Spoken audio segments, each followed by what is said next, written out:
Bugun biz uy sharoitida ham tavsiya qilinmaydigan ishlarni qilib yotibmiz. Olganmiz.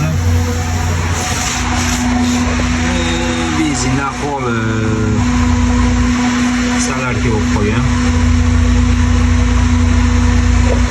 Bu salarga bo'lib qolganning sababi Malibu bir mashinamizni qurilish paketida gazlar bor, benzin vaqt yurmagan mashina. Benzin bakda yoturib, shunaqa holatga kelib qolgan.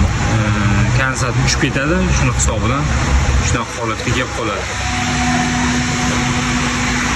Mashinamizni zavatdan bo'lmayapti. Uy sharoitida ham tavsiya qilmaymiz deganim, bunaqa benzindan suvlab qo'yib, primoy benzin olishni bakdan tavsiya qilmaymiz. Sababi shu oddiy yaxshi oqibatli olib kelmasligi mumkin. Vaqtga obuna bo'lib, like bosishni hech qanday joninglar.